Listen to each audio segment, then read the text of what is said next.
Vous êtes sur la Pan-African Média 1, merci de nous rester fidèles et soyez les bienvenus dans ce tour d'horizon de l'actualité africaine dans votre émission Le Débrief. Le Sénégal prend la tête de la commission de la CEDEAO. Dakar succède à la Gambie pour un mandat de 4 ans dans un contexte régional marqué par des crises politiques, sécuritaires et institutionnelles sans précédent. Alors que la CEDEAO est fragilisée par le retrait de certains États membres et la défiance des populations, le Sénégal a-t-il les moyens de redonner un souffle nouveau ou encore de la crédibilité à l'institution? Élément de réponse en première partie d'émission. Depuis le coup d'État de 2021, la Guinée vit une transition politique qui a profondément marqué ses institutions. Après le référendum de septembre 2025 et l'adoption d'une nouvelle constitution, 9 candidats ont été retenus, dont le président de la transition, Mamadi Doumbouya, qui également sera de la course. Cette élection marque-t-elle un véritable retour à l'ordre constitutionnel? Des éléments de réponse avec mes invités du jour. Amadou Diallo, diplômé en droit public et en diplomatie, spécialiste en relations internationales. Merci d'avoir accepté l'invitation de débrief. Merci Monsieur Régis, c'est un plaisir d'être avec vous. Et juste en face de vous, Joël Nathan Ombago, vous êtes analyste politique. Merci à nouveau d'avoir répondu à l'invitation de Le Débrief. Merci Régis, c'est toujours un plaisir. Les amis, nous allons tout de suite entrer dans le vif du sujet. Je le disais dans mon introduction, cette première partie sera consacrée, on va dire, à cette page historique que le Sénégal vient d'ouvrir avec la direction de la commission de la CEDEAO. Mon cher Nathan, qu'est-ce que cela représente déjà pour le Sénégal sur le plan social, économique et notamment politique? Alors, merci encore pour la question. Et d'entrée de jeu, la première chose que l'on peut retenir, c'est la confiance. La confiance qu'inspire déjà le Sénégal dans sa capacité à faire preuve de démocratie. D'accord? Donc, les autres pays de la CEDEAO ont tout à fait raison de penser au Sénégal dans cette gestion-là, surtout en cette période de crise, marquée par quand même plusieurs coups d'État. On aura l'occasion d'y revenir. Voilà, donc je pense que le Sénégal simplement a été, justement récompensé quand même pour ses efforts de démocratie. On a vu le président Diomaye, lors de sa prise de pouvoir, tout de suite mettre en lumière les questions liées dans la sous-région. On a vu cette diplomatie qu'il a également installée. Il a également été le fer de lance entre la CEDEAO et potentiellement l'AES pour essayer de trouver justement des terrains d'entente pour éviter ce qui peut s'apparenter à un divorce. Comment justement, mon cher Amadou Diallo, dans un contexte de reposition géopolitique en Afrique de l'Ouest, quel rôle stratégique le Sénégal peut-il jouer au sein de la Commission? Le Sénégal peut jouer beaucoup de rôles parce qu'il faut d'abord rappeler le contexte. C'est la décision a été prise le 14 décembre à Abuja d'attribuer au Sénégal la présidence de la Commission de la CEDEAO. La CEDEAO, c'est quoi? C'est la communauté économique des États de l'Afrique de l'Ouest. C'est suite à des consultations, à des négociations, et c'est à la suite de cela que le Sénégal a été choisi sous le leadership du président Bassirou Diomaye Diakhar Faye, qui est le président le plus jeune de l'Afrique de l'Ouest, le plus jeune élu démocratiquement, parce qu'il y a aussi le président du Burkina qui est jeune. Exactement. Mais le président le plus jeune, c'est Bassirou Diomaye Faye. Et il faut aussi rappeler, dès son investiture, il appelait déjà à la refondation de la CEDEAO. Et Tinubu avait dit, Bassirou Diomaye Faye, vous êtes jeune, allez-y, voir aussi d'autres qui ne sont pas même dans cette organisation revenir dans sa grande famille. Donc c'est avec confiance que le Sénégal a été désigné pour mener cette commission à bon port d'ici 2030. Alors la commission, effectivement, au vu de tout ce qui se passe, on a vu en Afrique de l'Ouest, on assiste à, on parle aujourd'hui du sempiternel problème des coups d'État. On l'a vu récemment au Bénin ou encore en Guinée-Bissau. Comment aujourd'hui le Sénégal va arriver à gérer cette problématique-là? Est-ce qu'on n'a pas l'impression que cette commission-là, c'est un peu une patate chaude entre les mains du Sénégal, où le Sénégal justement a les moyens de mieux cerner les enjeux et apporter des solutions immédiates? C'est vrai que c'est le Sénégal qui présidera cette commission, mais ça sera toujours avec l'aide de ses pairs. Et donc le Sénégal ne sera pas seul. Bassirou Diomaye Faye, avec ses membres du gouvernement, avec surtout, il a un ministre des Affaires étrangères qui est un grand diplomate. Exactement. Qui va vraiment l'accompagner pour mener à cette mission. Les défis sont énormes aussi au niveau institutionnel, au niveau sécuritaire, au niveau même climatique, au niveau du Sahel. Donc les enjeux doivent être bien analysés afin de trouver des solutions intéressantes. Des solutions intéressantes, vous l'avez souligné, monsieur Diallo, lors de la prise de pouvoir de l'investiture du président Diomaye Faye, il était déjà, comme je l'ai encore souligné, dans cet élan déjà là, de rapprocher les peuples, de rapprocher les pays en parlant de l'unité africaine. En tout cas, c'est le leitmotiv du président sénégalais. Alors il y a potentiellement une confusion qu'il va falloir aussi rétablir ici. Ce qu'on a vu un peu nos confrères dans les médias parler du président Diomaye Faye qui va siéger au niveau de la commission. Attention, c'est le Sénégal, pas le président de la République. Rappelons que le président, lui, par contre, va devoir identifier un profil, ça peut être un diplomate ou évidemment un homme politique pour gérer cette commission-là. Justement, le choix à ce niveau-là, mon cher Ombago, le président, effectivement, doit potentiellement s'asseoir et réfléchir, vu la tonne, on va dire, de défis à relever aujourd'hui. Ah oui, effectivement, mais la première chose à relever, c'est que le président devra choisir une personne qui fasse quand même assez écho, c'est-à-dire quelqu'un qui soit capable de discuter, par exemple, avec les pays de l'AES déjà, par exemple, une personne qui soit aussi une figure emblématique de la diplomatie. Donc, je pense aussi que, bon, le Sénégal a les armes pour ça, il y a des profils, il y en a plusieurs. Exactement. Et je pense que le président aura peut-être même plus de mal à choisir en termes de qualité qu'en manque de qualité. Donc je pense qu'à ce niveau, il a les armes pour cela.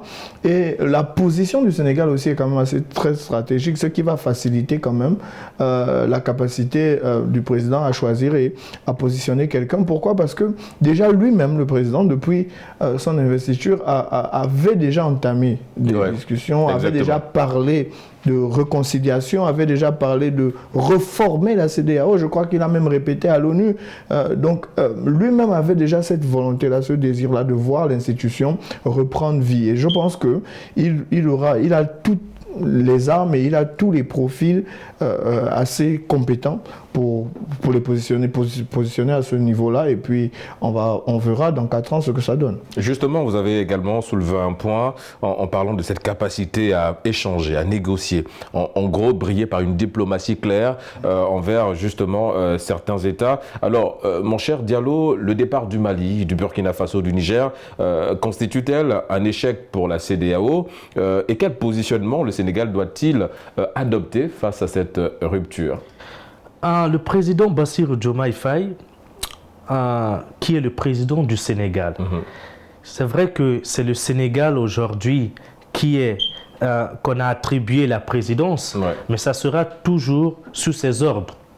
Et aujourd'hui, lui, il a toujours voulu appeler ses frères, comme il les appelle, le président Assimi Goïta du Mali, le président Ibrahim Traoré du Burkina et du Burkina Faso, et également le président Tchani, à revenir dans la grande famille, à dialoguer, à voir ce qui n'a pas marché pour trouver une solution. Parce qu'aujourd'hui, il faut rappeler que parmi toutes les organisations de l'Afrique régionale, c'est la CEDEAO qui est vraiment une organisation qu'on voit, qui vraiment a des résultats aujourd'hui, qui a un bon bilan positif. Donc cela veut dire qu'il va continuer ce dialogue, même si c'est déjà acté. Ils ont créé la Confédération des États du Sahel, ils ont même récemment créé une banque déjà d'investissement de ces pays, mais quand même, il y aura vraiment des dialogues, des discussions pour voir comment ils vont bien vivre dans cet espace de la CEDEAO. Est-ce que le défi semble... Est-ce que le défi semble compliqué aujourd'hui, M. Ombago, quand on sait qu'effectivement, il y a eu déjà des tentatives, mais on a vu un peu le côté réfractaire des membres de l'AES. Comment faut-il aujourd'hui essayer de briser la glace pour aller dans une diplomatie simple, potentiellement pas simpliste, mais comment y arriver? Alors, moi je pense qu'il faut rappeler les priorités. Il faut rappeler les priorités, il faudrait revenir à l'essentiel. L'essentiel, c'est quoi? Nous avons des défis communs. Ce qui est sûr, c'est que même si les idéologies ne se retrouvent pas, les frontières se retrouvent clairement. Les frontières se retrouvent très clairement au niveau de la CEDEAO. On a aussi les défis qui se retrouvent, les défis sécuritaires, les défis économiques. Donc, il y a des choses, par exemple, le Sénégal et le Mali, c'est un divorce qui ne peut pas être acté, d'accord? Je pense que le divorce est peut-être déjà acté du point de vue des institutions, l'AES, la CEDEAO, mais je pense qu'il peut y avoir conciliation, il peut y avoir médiation, parce que les défis sont communs, les intérêts aussi sont communs. Donc, je pense que le Sénégal peut jouer sur cela, et le Sénégal est bien positionné pour dire nous avons besoin les uns des autres. Et je pense que ça, ce serait le fer de lance de la présidence du Sénégal. Le fer de lance, c'est effectivement, mais M. Diallo, tout à l'heure, M. Ombago a souligné quelque chose d'assez intéressant en parlant justement des défis communs. Et dans ces défis communs-là, aussi bien sur le plan sécuritaire, parce qu'on voit un peu ce qui se passe aujourd'hui dans l'espace CEDEAO. On voit également sur le plan politique, on a parlé tout à l'heure de la recrudescence des coups d'État dans l'espace géographique. Mais il y a également un autre point sur le plan économique, par exemple, on parle de la ZDECAF, la libre circulation des personnes et des biens. Pourquoi aujourd'hui on a l'impression que cette initiative-là tarde réellement à être effective et quel rôle le Sénégal peut jouer justement dans la mise en place d'une réelle politique de circulation des biens et des personnes? Aujourd'hui, M. Ombago a bien fait cette analyse, a bien vu concernant même l'intégration. Parce que la vocation même de la CEDEAO, c'est l'intégration, la circulation des biens et des personnes. Et aujourd'hui, la CEDEAO a réussi cela. Aujourd'hui, un Malien peut bien venir au Sénégal avec ses marchandises, à s'installer au Sénégal sans aucun problème. Juste avec, par exemple, sa carte consulaire, il peut être tranquille. Exactement. Et aussi, aujourd'hui, ils ont quitté. Même le ministre des Affaires étrangères du Mali, son Excellence Abdoulaye Diop, a eu à dire, c'est vrai qu'on a quitté, mais nous sommes toujours la même famille. Ils sont en train de voir, pouvoir créer des ponts entre l'institution mère, qui est la CEDEAO, et l'AES. Parce qu'aujourd'hui, pour le moment, l'AES, c'est l'alliance, c'est militaire d'abord. Mais au niveau d'intégration économique, ça n'a pas encore vu le jour. Et le Sénégal, aujourd'hui, avec ces réformes, peut aujourd'hui être un modèle non seulement de dialogue, mais aussi de leadership dans toute la zone de l'Afrique de l'Est et de l'Afrique. Parce qu'aujourd'hui, le président Bassirou Diomaye Faye, on le voit en Afrique de l'Est, lier des partenariats avec le Kenya, le Rwanda, etc. Donc tout ça, c'est des signes que même la ZLECAf pourra aujourd'hui être salutaire dans notre continent. Monsieur Diallo, je reste avec vous avant de donner la parole à Monsieur Ombago. Il y a également un point où on le sait tous, aujourd'hui en Afrique, on a une jeunesse qui est très très active. Comment aujourd'hui la commission de la CEDEAO peut-elle, on va dire, essayer d'apporter des réponses aux attentes de cette jeunesse-là, fragilisée par le chômage ou encore la migration irrégulière? On voit effectivement des jeunes en Afrique qui sont tentés de prendre des pirogues pour aller justement en Europe, pensant que l'Europe, ça reste l'Eldorado, en tout cas pour beaucoup de jeunes aujourd'hui. En d'autres termes, comment ou quelles sont les actions que la Commission, sous l'égide évidemment du Sénégal, pourrait mettre en place pour essayer un petit peu d'apporter quelques réponses à cette jeunesse africaine? Cette jeunesse aujourd'hui qui est en perte de repère, qu'on voit aujourd'hui prendre des pirogues pour aller à chercher l'Eldorado, pense qu'aujourd'hui, la CEDEAO n'a pas répondu à leurs attentes. C'est pourquoi même on entend souvent dire que c'est la CEDEAO des chefs de l'État et non la CEDEAO des populations. Donc, avec des réformes et l'application des textes, il ne suffit pas seulement de réformer, mais il faut aussi réformer et appliquer. Donc, il faut une commission de proximité? Exactement, une commission de proximité, d'explication et la pratique surtout. C'est à travers ça que nous verrons une CEDEAO réussie et la jeunesse va rester. Parce que les solutions, elles sont là, elles sont endogènes. Il suffit juste de les mettre en place afin que toute la population de plus de 300 millions d'habitants puisse être fiers. Alors, face justement, M. Mbago, on va dire aux accusations d'ingérence politique, comment la CEDEAO peut-elle redéfinir ses mécanismes de prévention et de gestion des crises, surtout avec cette commission-là, dirigée par le Sénégal. On a tendance à répéter ou indexer la CEDEAO d'ingérence.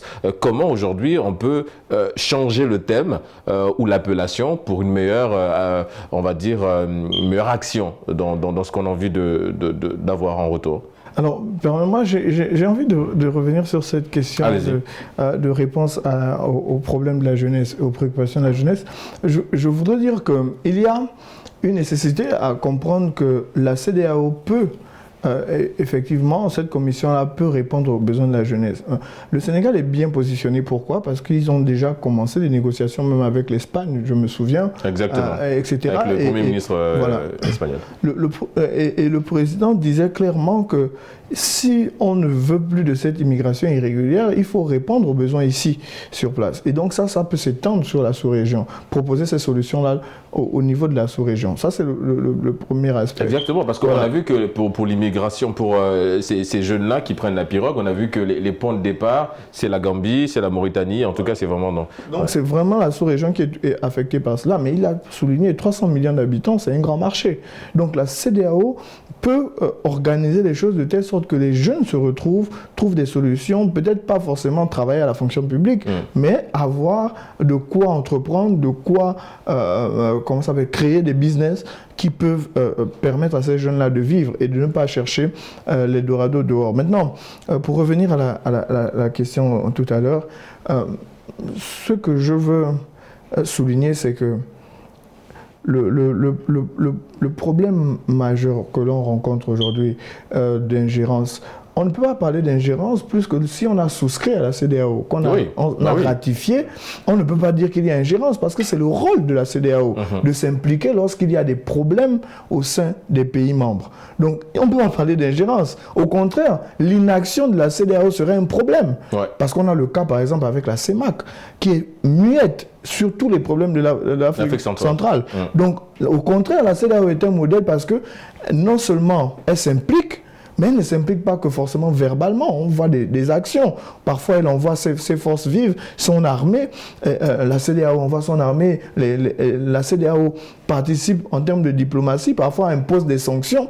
C'est son rôle. Moi, je pense que c'est son rôle en tant qu'organisme, en tant comment ça s'appelle, organisme sous-régional. C'est son rôle d'intervenir quand il y a des problèmes internes dans les pays membres. Maintenant, si c'était, par exemple, dans le cas du Gabon, dans le cas de la Guinée équatoriale, etc., là, on parlera d'ingérence. Mais pas dans le cadre de la sous-région. Oui, puisqu'ils ont souscrit à... Enfin, ils ont signataires, ils ont ratifié. Donc, effectivement, c'est un point que malheureusement... D'ailleurs, l'AES reprochait ça aussi un petit peu à la CEDEAO, de parler d'ingérence, de parler de plusieurs points. On va peut-être revenir justement sur l'AES parce que, soyons un peu plus logiques avec nous, je pense que même le chef de l'État, son Excellence Bassirou Diomaye Diakhar Faye, sait que l'épicentre même de ce mandat-là, c'est l'AES. Comment aujourd'hui repartir vers le dialogue? C'est vrai qu'on a vu ce côté réfractaire, mais le président de la transition au niveau du Burkina Faso, Traoré, est plutôt, on va dire, disposé à écouter, peut-être pas à appliquer ce qui sera dit, mais à écouter. Le choix du discours, mon cher Diallo, là aussi c'est important, d'où le choix de la personne qui va occuper ce poste de la commission, mon cher Diallo.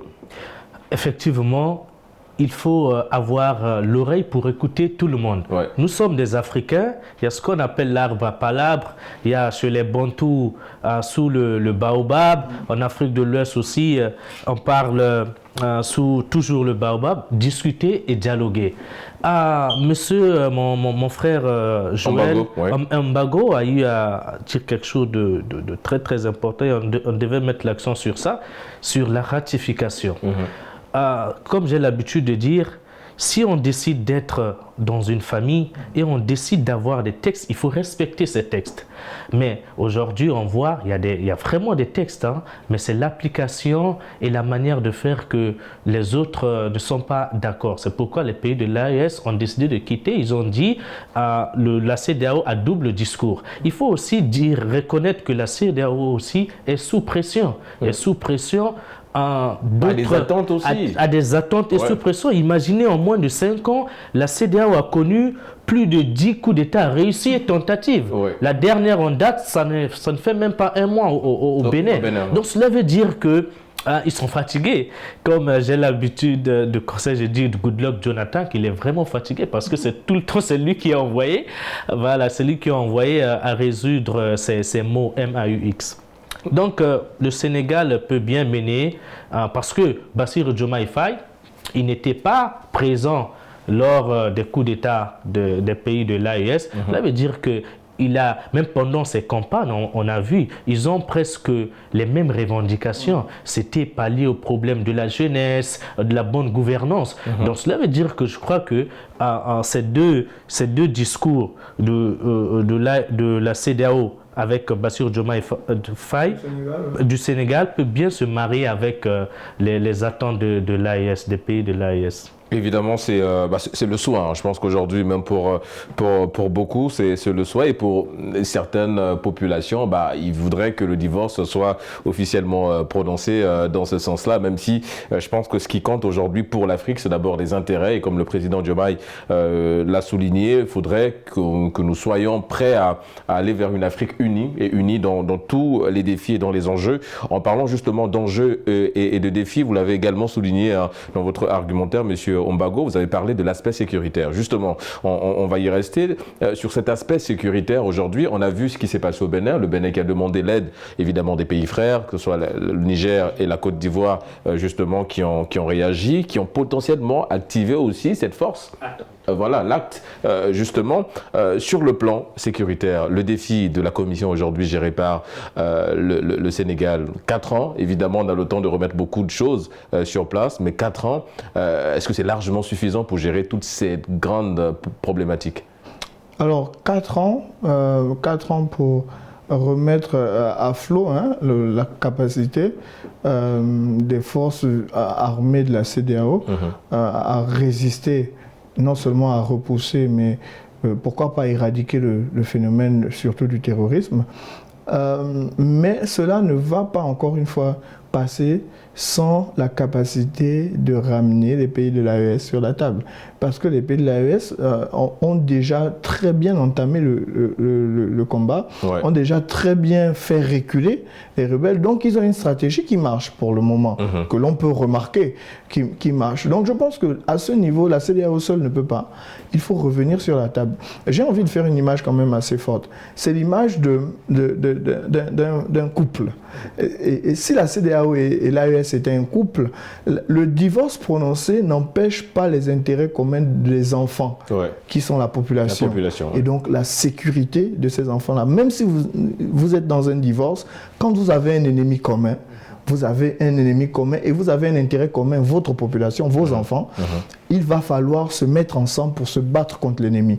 Et je pense qu'à ce niveau, on ne devrait même pas tergiverser. La CEDEAO et l'AES devraient aller ensemble, affronter ces ennemis-là et les rejeter loin de leurs frontières. On arrive bientôt au terme de cette première partie d'émission, mon cher Diallo. Je vous laisse le soin de clore cette première partie d'émission. C'est vrai qu'on a parlé aujourd'hui un petit peu des des enjeux, mais surtout des défis qui attendent le président de la commission de la CEDEAO. On a parlé de l'aspect sécuritaire, justement. Est-ce qu'aujourd'hui, on a l'impression que tout tournera autour de l'AES? Parce que n'oublions pas que la Gambie, qui cède son fauteuil, a potentiellement tenté aussi, ou a tenté justement de ramener ses frères. La mission est terminée, il n'y a pas eu, on va dire, l'action recherchée derrière.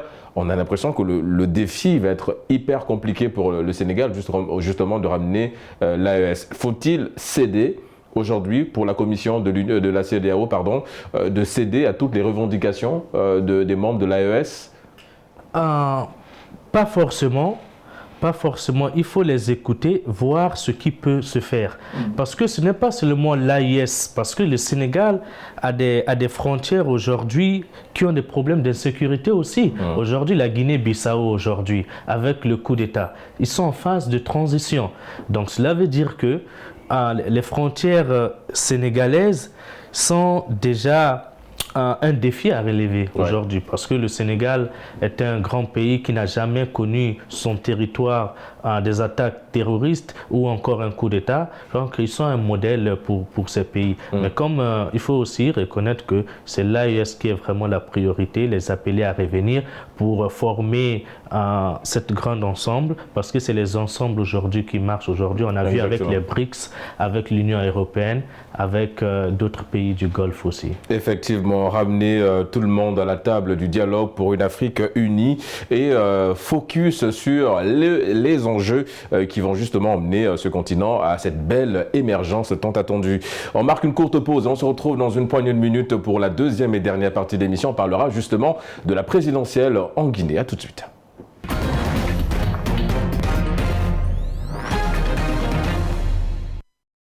De retour sur le plateau du débrief pour la deuxième et dernière partie d'émission. Juste avant la pause, je vous l'annonçais, nous allons cette fois-ci parler de la présidentielle à venir en Guinée-Conakry. Monsieur Diallo, on a vu évidemment le référendum qui a été adopté avec un oui, la majorité, pour l'installation d'une nouvelle constitution. C'était déjà un pas en avant vers la fin de cette transition. Cette fois-ci, nous y sommes avec la présidentielle qui est attendue pour cette fin du mois de décembre 2025, justement. Qu'est-ce que cela vous inspire, le process, la démarche aujourd'hui entamée par le gouvernement guinéen? C'est déjà un grand pas, parce que la Guinée a connu aussi un coup d'État. Le président Mamadou Doumbia a eu à renverser le président Alpha Condé. C'était en septembre 2021. Exactement. Donc, jour pour jour, aujourd'hui, les Guinéens ont décidé aujourd'hui, à travers les élections référendaires aujourd'hui, d'organiser les élections pour quitter cette transition, parce que vous savez, lors des transitions, les partenaires ne viennent pas. Et aujourd'hui, on sait que la Guinée, c'est un grand pays, c'est un boom, que ce soit des ressources minières avec bauxite, le fer aujourd'hui. Donc il faut revenir à l'ordre constitutionnel pour vraiment mener le développement de la Guinée tant attendu. Justement, M. Ombago, avec l'adoption d'une nouvelle constitution en septembre dernier, peut-on considérer aujourd'hui que les conditions sont réunies pour un retour à l'ordre constitutionnel? Alors, oui, déjà, c'est un point de départ important, revenir à adopter déjà une constitution, parce que quand même, la constitution, c'est le cœur, l'épicentre même de la vie juridique, politique du pays. Maintenant, au niveau, pour l'organisation des élections, ce n'est qu'après élection qu'on saura exactement si nous sommes dans un véritable retour à l'ordre constitutionnel, d'un point de vue étatique, comment les choses vont se dérouler après l'élection, qui va gagner, comment après l'élection ça va se passer. On espère ne pas avoir le coup qu'on a eu de l'autre côté où, voyant la défaite arriver, on a créé des circonstances pour troubler l'ordre constitutionnel. Donc on attend voir, mais c'est déjà un bon départ. Un bon départ parce qu'effectivement, lorsque la transition dure trop, le pays ne peut plus s'exprimer sur la voie interne, sur les places internationales. C'est 4 ans de transition. 4 ans de transition. Le pays ne peut pas attirer des investisseurs, de bons investisseurs. Le pays ne peut pas discuter avec d'autres puissances, avec d'autres pays. Donc c'est un peu quand même compliqué. Je pense que c'est le moment et j'espère, on nous espérait que tout se passera bien. Alors pour cette présidentielle, il y avait 10 candidats annoncés, mais 9 ont été retenus. Déjà le nombre de candidats, mon cher Diallo, généralement en Afrique, d'élections présidentielles, on se retrouve parfois avec une flopée de candidatures qui a tendance parfois même à fausser le système. Mais là aujourd'hui, on a eu une candidature très réduite. 9 candidats, largement suffisant aujourd'hui. Qu'est-ce que ça vous inspire, déjà, le nombre très réduit de candidats, M. Diallo? Déjà, lorsque on a déjà un candidat favori, qui est le président de la transition, Mamadi Doumbouya, mais il faut aussi dire que plusieurs figures politiques ou emblématiques de la politique guinéenne ont été écartées. Ouais. Comme celui d'Alian Diallo. Ouais. Et d'autres figures. Mais là, on a vu, par exemple, la seule femme candidate, elle était ministre, si j'ai bonne mémoire, des Affaires étrangères d'Alpha Condé. Et aujourd'hui, c'est pourquoi aujourd'hui, même au niveau des meetings, on ne voit pas cet engouement de la population parce qu'ils se disent que plusieurs candidats ont été écartés par les voies que nous savons. Ça peut être des voies qui sont légales ou encore par leur absence du territoire guinéen. Donc le nombre, il est déjà important. Les Guinéens qui sont déjà un peuple mature pourront choisir un candidat qui mènera la destinée de ce beau pays, qu'ils appellent le paradis. Mais justement, vous l'avez souligné, c'est que sur ces candidats-là, c'est difficile de sortir un du lot pour faire face au président Mamadi Doumbouya. Ce sont des Guinéens qui ont aussi une belle expérience politique, en tout cas pour certains candidats. On a vu que lors de cette potentielle campagne qui a déjà aussi débuté, parce qu'on voit qu'il y a des meetings qui s'organisent un peu partout à Conakry, l'engouement, vous l'avez souligné, n'est pas très présent pour beaucoup de candidats, mais il y a d'autres qui arrivent à mobiliser quand même l'attention de nombreux Guinéens. Je vais revenir par rapport à ça, M. Mbago. Il l'a souligné, dans cette flopée de candidatures, il y en a une qui n'est pas une surprise. C'est évidemment la candidature du président de la transition, Mamadi Doumbouya. Est-ce qu'aujourd'hui, on va un peu revivre le scénario de ce qui s'est passé en Afrique centrale avec le Gabon, par exemple, avec le président Oligui, qui a été justement après la transition réélu par le peuple gabonais? Les Guinéens vont-ils faire confiance au président Mamadi Doumbouya? La bonne question est de savoir exactement l'enthousiasme du peuple. Parce si on prend le cas d'exemple au Gabon, on a vu pendant les présidentielles un engouement extraordinaire qu'il n'y a même pas eu pendant les législatives. Exactement. C'est-à-dire que ça veut dire que l'esprit de la transition a donné de l'espoir aux populations.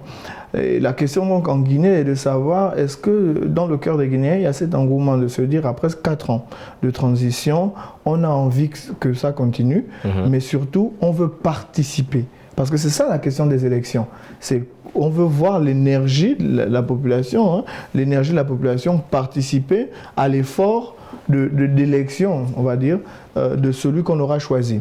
Donc la grande question, c'est est-ce que le président pourra simplement susciter cet engouement-là, aller vers les populations et dire oui, ensemble, allons-y dire oui, et donnez-nous la chance de montrer que l'on peut continuer et bien faire ce qu'on a déjà commencé. Est-ce que ça va se jouer aussi cette confiance dont M. Mbago vient de souligner, cette connexion que le président Mamadi Doumbouya, président de la transition, je rappelle, doit justement avoir avec ses concitoyens. Rappelons au passage que 4 ans, il n'est pas resté assis. Il a également travaillé, il y a des initiatives qui ont été faites, plein de décisions ont été prises également pour essayer justement de redonner à la Guinée, vous avez parlé du pays du paradis, de redonner à la Guinée ses lettres de noblesse. Est-ce que justement le président Mamadi Doumbouya, président de la transition, sera potentiellement jugé sur ça aussi, sur ces 4 ans de transition et les actions qui ont été menées?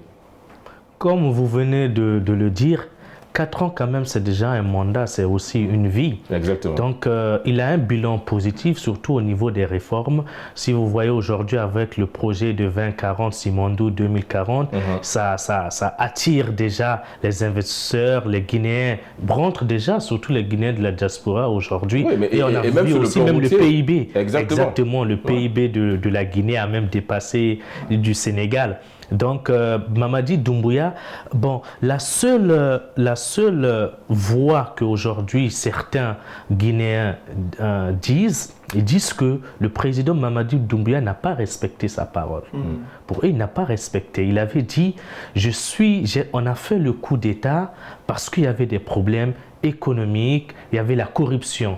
Mais il avait dit aussi, une fois que la transition prendra fin, c'est aux Guinéens de choisir leur président, leur candidat pour être candidat. Mais moi, quant à moi, je vais retourner. Je vais retourner parce que c'est un militaire. C'est ce qu'il avait dit.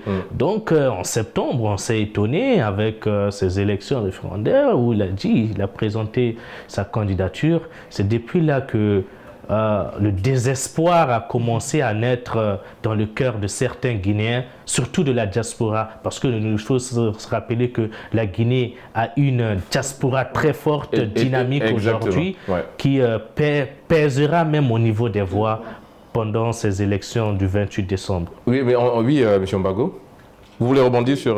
Oui, par rapport à cela, vous savez, une élection, c'est un pacte de confiance.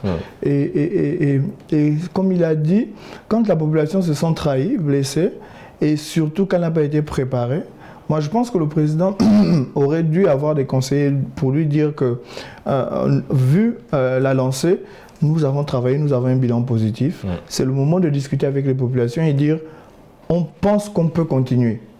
Mais pas surprendre les populations. Parce que justement, dès que la confiance est trahie, les populations se disent il va vouloir séquestrer le pouvoir. S'il l'avait déjà en tête et il ne nous l'a pas dit. Oui, mais quand il a posé sa candidature, quand il l'a annoncé, il l'a souligné. Peut-être pas, il n'a pas peut-être verbalisé la chose, mais en gros, ce qu'on a pu retenir dans son allocution, c'est qu'en fait, il a envie de continuer quelque chose qu'il a déjà commencé. Donc, il veut aller au bout de ce qu'il avait déjà entamé. Effectivement, Régis, le problème, c'est que nous sommes en politique et que la politique, c'est beaucoup de communication.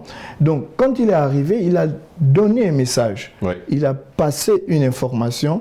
Je ne vais pas me présenter. Je vais laisser aux Guinéens le choix d'un autre candidat, de quelqu'un d'autre, pour continuer ce que j'aurais commencé.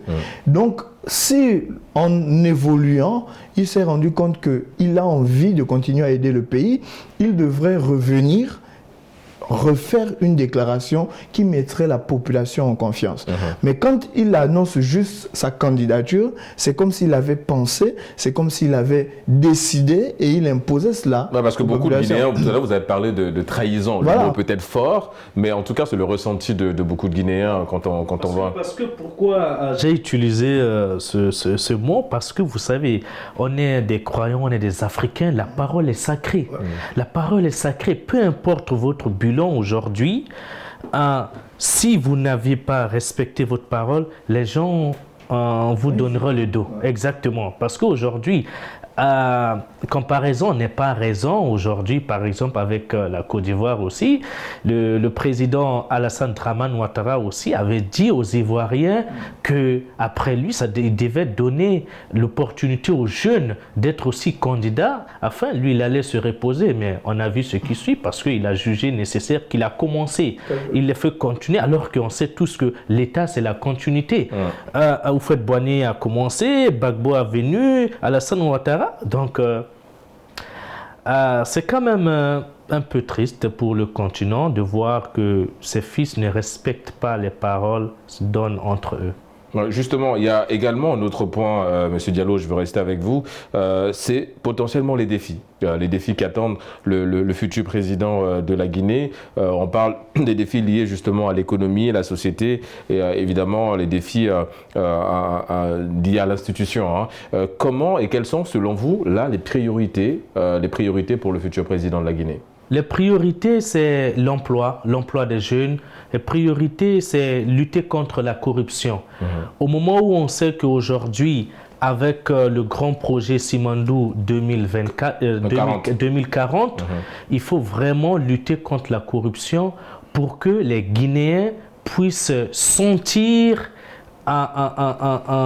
que leur président travaille, que les ressources que Dieu leur a données puissent les aider à bien vivre, à aller à l'école, à s'éduquer et aussi à attirer d'autres Africains aujourd'hui. Parce qu'aujourd'hui, si vous voyez la diaspora guinéenne qui souffre aujourd'hui dans des pays, que ce soit en Afrique ici, que ce soit aussi en Europe, donc vraiment, ils ont vraiment besoin que le nouveau président puisse pallier à ces mots MAUX de la Guinée.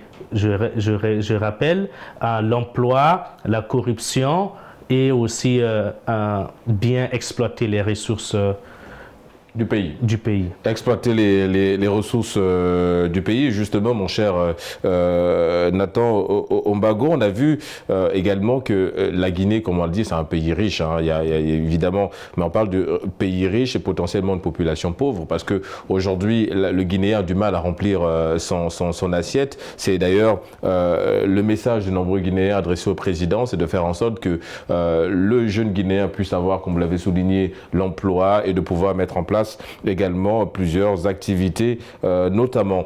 La question de la géopolitique également, qu'en est-il pour la Guinée? Alors, la question de la géopolitique est quand même assez particulière parce que pour être stratégiquement efficace en géopolitique, il faudrait déjà que les problèmes internes soient résolus. Et donc, le cas de la Guinée, par exemple, est quand même particulier parce que la Guinée a une forte diaspora dans les pays voisins. Et donc, ça veut dire que si les problèmes internes sont résolus, la Guinée n'a pas de choix que de bien gérer sa diplomatie parce qu'elle a une forte population dans les pays voisins. Donc, c'est quand même assez stratégique, assez simpliste. La deuxième chose, c'est que aussi la diaspora guinéenne est une diaspora qui n'est pas paresseuse. C'est une diaspora qui travaille, d'accord? On a le cas au Sénégal, où il y a beaucoup de Guinéens qui sont au cœur de ce qu'on appelle les petits commerces. Exactement. D'accord? Un peu comme le cas comme les Mexicains le sont pour les États-Unis. Donc, on va dire que cette géopolitique-là devient naturellement une obligation pour la Guinée parce que en réalité, il en va de la survie de sa population, il en va aussi même de son économie parce que son économie aussi dépend de cette diaspora. Donc je pense que ça devient une obligation naturelle pour la Guinée d'avoir une très bonne géopolitique et de bien gérer sa diplomatie avec les pays frères. On parle d'une présidentielle, M. Ombago, en Guinée pour évidemment cette fin du mois de décembre. En gros, c'est dans quelques jours, évidemment, pour cette présidentielle-là. Le côté, évidemment, on parle de la transparence. On a une nouvelle constitution. Ces institutions-là aura justement une lourde mission parce que le regard est porté sur ces institutions-là. On va vers vraiment une élection crédible, transparente, la confiance accordée des Guinéens à cette nouvelle institution. Ok, élection crédible dans le sens des institutions. Pas nécessairement. Pourquoi je dis pas nécessairement? Parce que on a un candidat président. On a un candidat président et on sait un peu comment ça se passe dans nos pays quand le président est candidat. Ça, c'est déjà la particularité. L'autre chose, c'est que un avantage qu'on peut déceler, c'est que le candidat président, justement, est déjà aussi majoritaire. Il est non seulement majoritaire et c'est, on va dire, pas le grand gagnant désigné, mais c'est le favori. C'est le favori. Donc, on suppose que quand on est favori, on n'a pas besoin d'influencer, on n'a pas besoin de manipuler, on n'a pas besoin de tricher, comme on dit. Et donc, on suppose que le président et son équipe autour, tous ceux qui l'accompagnent, ne vont pas influencer les institutions pour évidemment tripatouiller ou tricher ou influencer d'une manière ou d'une autre. Et donc ça va laisser libre cours à l'élection de se faire de la manière la plus transparente et la plus crédible possible. On espère cela. Mais c'est le souhait de beaucoup de Guinéens, le souhait de beaucoup d'Africains aussi. Et par rapport à cette problématique, parce que beaucoup parlent et veulent justement une élection libre, crédible et transparente, en tout cas en termes de liberté et de crédibilité, pour le moment tout se passe hyper bien quand on voit les les candidats, les dossiers, les candidatures qui ont été justement validées. La communauté internationale, justement, en première partie, on a parlé de la CEDEAO. La communauté internationale, notamment la CEDEAO ou l'Union africaine, peut-elle encore peser lourdement sur le déroulement du scrutin et sur l'acceptation par les Guinéens des résultats? Toujours, parce que la Guinée est membre de la CEDEAO et forcément la CEDEAO aura toujours son mot d'ordre. Il y aura même les observateurs pendant les élections. Ouais. Il y aura aussi... Qui sont déjà sur place. Hein, exactement, parce que déjà, ils ont commencé avec déjà les meetings, etc., pour attirer aujourd'hui des voix. Le président Mamadou Doumbouya aussi où tous les candidats doivent dans leur programme, dire aux Guinéens vraiment que la Guinée, c'est une Guinée unie et prospère. Il faut les unir. Ouais. Parce que le défi majeur aujourd'hui, c'est la réconciliation. Il faut réconcilier les Guinéens. Les Guinéens du nord, du sud, de l'est et de l'ouest, ils se sont déchirés avec la politique. Il faut dire qu'aujourd'hui, faisons table rase du passé et s'unir pour un destin commun. Est-ce que là aussi on peut faire appel au discours des anciens leaders, justement pour cette réunification? Effectivement, on a besoin de tout le monde. Le président Mamadou Doumbouya aujourd'hui devrait accepter que le président, le plus grand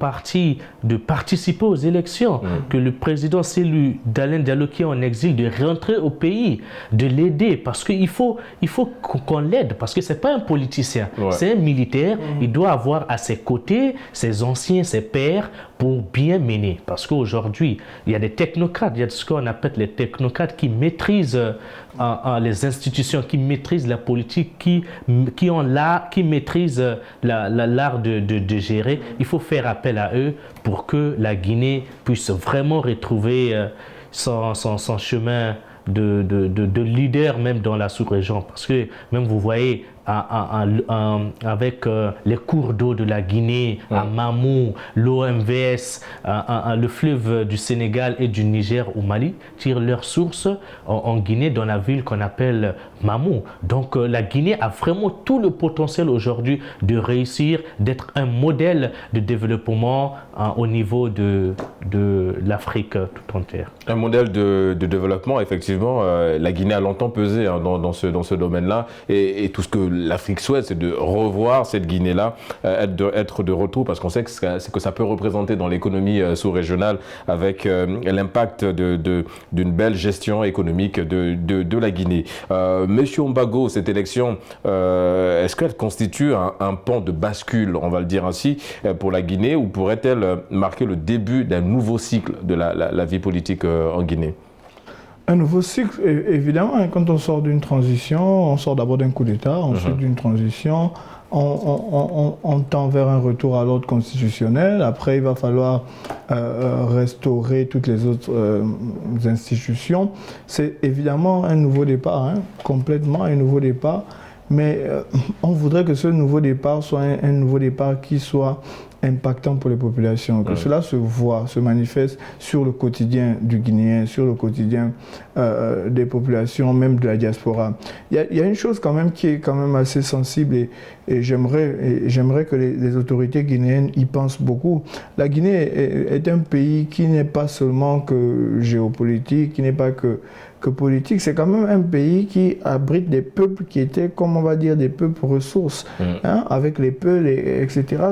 C'est des peuples qui, de manière ancestrale, ont toujours rythmé l'Afrique, avec, on voit les pays frères, le Mali, le Sénégal, ces populations-là sont comme le cœur de l'Afrique, c'est-à-dire, j'ai envie de dire, c'est comme on dirait les vrais Africains, d'accord, c'est des populations qui, si on arrive à chérir leur cœur, on arrive à bien les nourrir, c'est des populations qui embellissent le continent. Et donc je pense que nos dirigeants doivent aller au-delà de la politique, au-delà même de l'économie, et de penser que l'Afrique aussi, c'est quelque chose d'ancestral, c'est quelque chose de particulièrement, qui n'est pas que politique. Il y a quelque chose derrière qu'il faut faire revivre. Et je pense que c'est là aussi le rôle de la CEDEAO. On a parlé de la CEDEAO. La CEDEAO doit remettre la Guinée à sa place et dire que la Guinée n'est pas seulement un pays qui est en crise, c'est un pays aussi aussi qui est au cœur de la CEDEAO, qui est un pays frère du Sénégal, qui est un pays frère du Mali, qui est un pays... Donc, c'est vraiment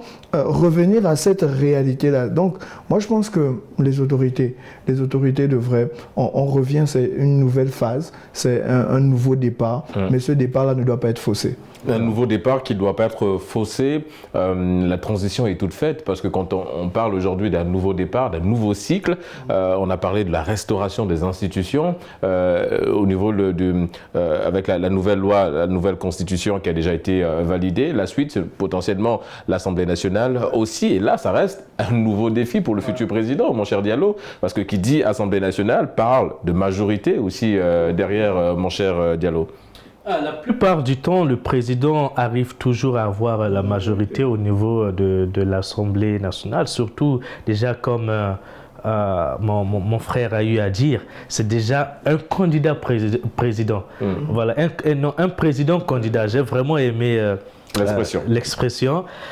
Donc cela veut dire que déjà tout le monde va venir, parce qu'aujourd'hui on voit même au niveau des médias guinéens des gens qui ne s'intéressaient même pas à la politique aujourd'hui, mais les comprennent. On a vu des imams aujourd'hui même être dans des chroniqueurs, etc. Cela veut dire que pour l'Assemblée nationale, ça ne sera pas vraiment compliqué pour le nouveau président. Bon, on ne dit pas qu'il sera forcément président, mais il est le favori quand même. Oui, évidemment, vous l'avez souligné, c'est le candidat président. Et très bien, candidat président. Il jouit de certaines faveurs vis-à-vis de la population. C'est vrai qu'on a parlé de l'Assemblée nationale, justement, mon cher Ombago. Le point aussi très intéressant, ce sera ça, parce que qui dit Assemblée nationale, comme je disais, parle de majorité pour éviter une cohabitation de pouvoir entre les législatives et l'exécutif. Donc en tout cas, c'est aussi la mission première. En quelques mots, parce qu'on arrive au terme de cette émission, mon cher Ombago, une élection qui est très attendue. Le candidat et président de la transition, le candidat au président sortant, l'a également souligné qu'il veut une élection apaisée. Il ne veut pas justement qu'il y ait encore cette image de la Guinée où on voit effectivement des populations s'affronter pour des motifs qui ne sont pas réels ou qui ne sont pas logiques. Ce climat-là, justement, pourquoi le président de la transition, Mamadi Doumbia, y tient vraiment? Alors, je pense que la réponse est assez logique. Logique dans le sens où on ne peut pas gouverner, on ne peut pas diriger dans le trouble. Et surtout quand le trouble, c'est peut-être pas un ennemi extérieur, mais c'est un trouble civil. C'est assez compliqué parce que si les populations s'affrontent, si l'armée se mêle, ça devient une crise civile. Ouais. Et donc ça devient, le pays devient, on dit quoi, impraticable et instable encore. Ingouvernable, ouais. On va dire. Donc je pense qu'il a tout intérêt à ce que tout se passe dans le calme, dans la sérénité, et ce sera aussi la preuve qu'on ne peut pas faire l'unanimité, mais qu'il a été choisi et que les populations sont prêtes à aller avec lui. Les populations sont prêtes à aller avec lui. Messieurs, nous sommes arrivés au terme de cette émission. Je rappelle que nous avons reçu Monsieur Amadou Diallo. Vous êtes diplômé en droit public et en diplomatie, spécialiste en relations internationales. Ça a été un plaisir de vous avoir reçu sur le plateau de Débrief. Le plaisir est partagé. Merci. Et juste en face de vous, Monsieur Joël Nathan Ombago. Vous êtes analyste politique. Merci à nouveau d'avoir répondu à l'invitation de Débrief. Merci, c'est toujours un plaisir d'être ici. Vous l'aurez compris, c'est la fin de cette émission. Merci de l'avoir suivi. Excellente suite des programmes sur nos antennes.